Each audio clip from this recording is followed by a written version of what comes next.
All right, we're talking about Danny Ainge a little bit. He had his end of season press conference. Bobby, what did you think? I thought a little bit of excuse making where he did mention, he alluded to they thought the better team than Miami.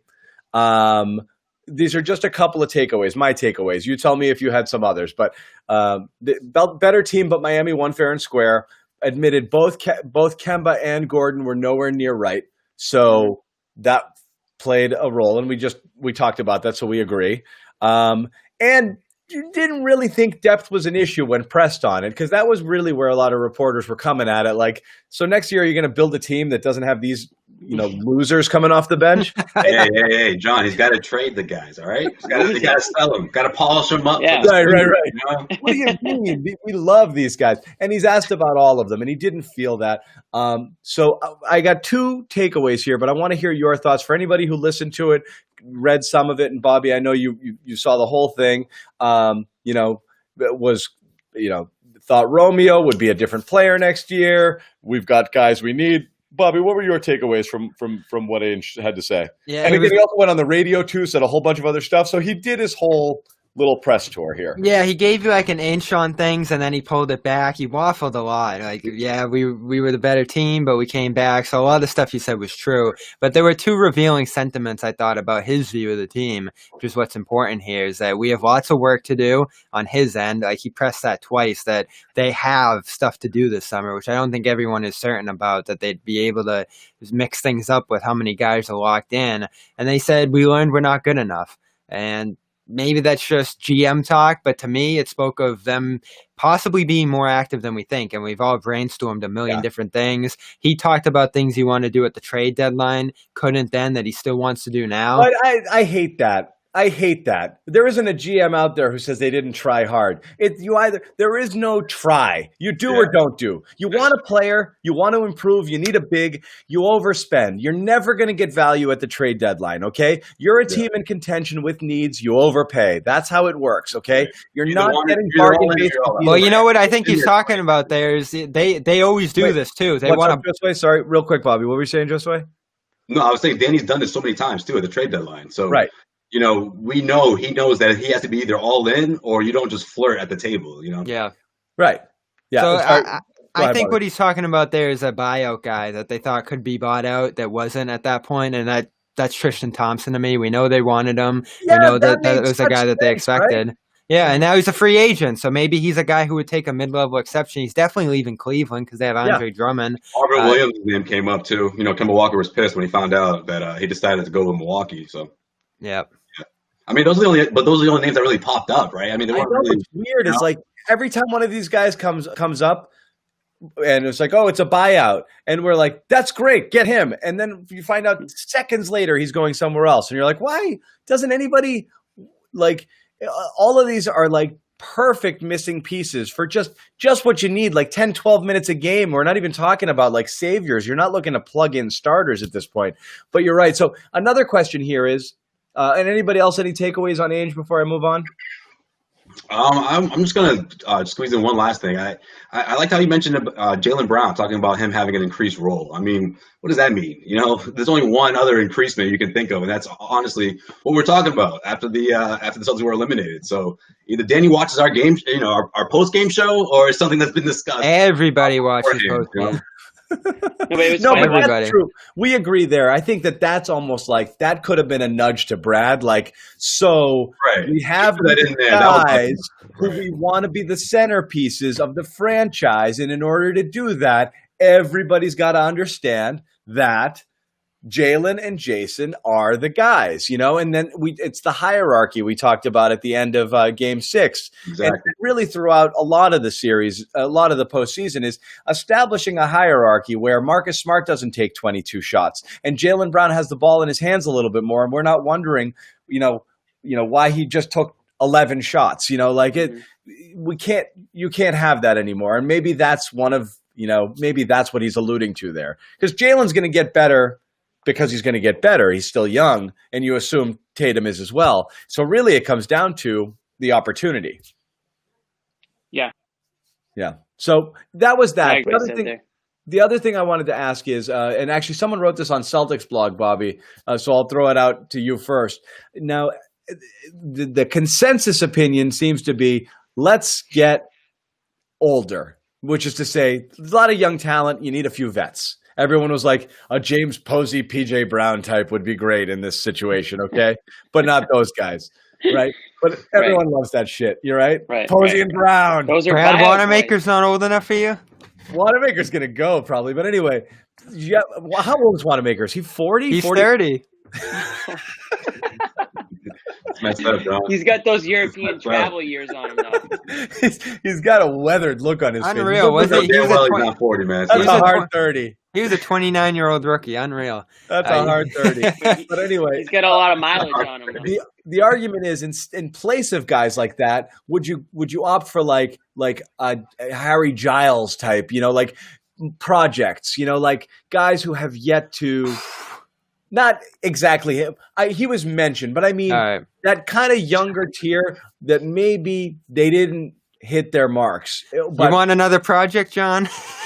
I'm not saying that. I'm asking you guys. All right, so yeah, which that's the right play. I think Jeff Clark went in the direction of let's get older, and Bill Sy back the youth movement. I think if we're just talking reality right now, this is the shift Kendrick Perkins has talked about on our network specifically, is that the league values younger players now because they're cheaper. And that's why the Celtics went in the direction they did, because Grant, Romeo, those type of guys can be cheaper deals on a team that's about to get killed in luxury tax. And I know they're happy going into the tax. They're about to do that, obviously, with Tatum's extension coming. But you got to have cheaper guys to balance that out to some degree. And they have no choice now either. Like, the only guys that they could sign specifically would either be a $5 or $3.5 million mid-level extension guy, or consolidating like 3-4 players into one more expensive player, and then you don't have bodies. Like right now they have more bodies at cheaper prices rather than a little more expensive bench piece. No. But the most squeezed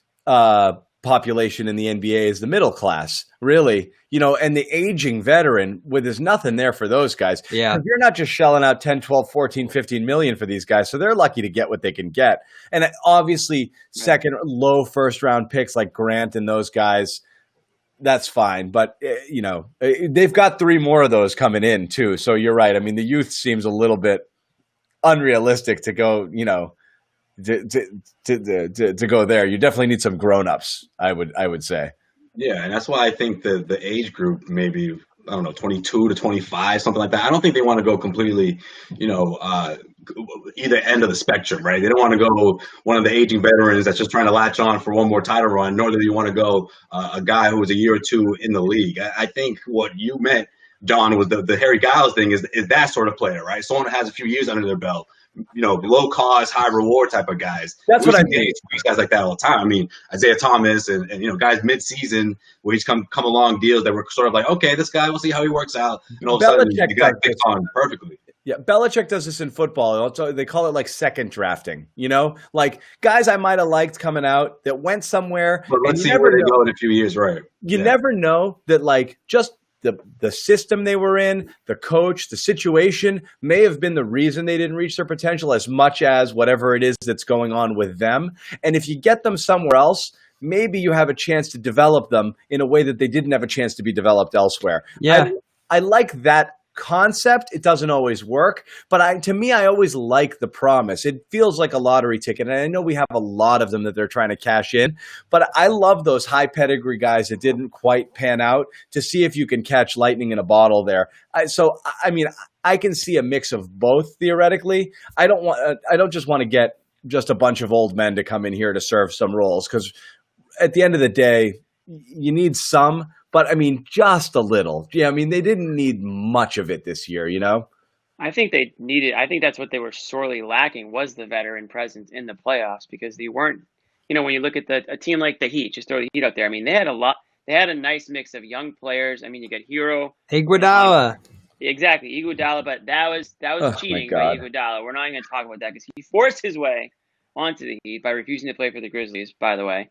But even like a guy like Dragic, he's a great player, but he's an older player, and he's a guy that they can depend on. I mean, look at the Lakers; they're a team filled with veterans, so that's a team that's on sort of a different end of the spectrum. But they have reliable guys who have been around the league for a while. They're coming off the bench or even the starting lineup. You can go from top to bottom with proven proven players. But the Celtics, listen, it's not just through free agency where you can take a stab at a guy who maybe hasn't had the hottest start. You can find them in trades too. I mean, I'm sure there's been recent trades. I mean, you mentioned Isaiah Thomas, but to a lesser extent, I mean, look at the Dallas Mavericks trades. When the Celtics traded Rondo, Dwight Powell going to the Mavericks. Jay Crowder coming to the Celtics. Like, those are players that maybe didn't really do much on their teams prior to the trades, but sort of blossomed after that. So it's out there. Danny Ainge, that's what he has to figure out, is what players on his team are expendable that he can trade and get back, and the guys who understand their role. Because if he's talking about Jaylen Brown stepping up, and we already know Jason Tatum's going to step up, Kemba Walker has a role, he needs to bring in players who understand their role and maybe at the same time are a little bit undervalued. Yeah. Okay. It's hard. Well, I mean, it's obviously difficult, but I mean, it can be done. I think that's his biggest hurdle this offseason. You need a Udonis Haslam to make a big rah-rah speech across the sideline. Triple and G.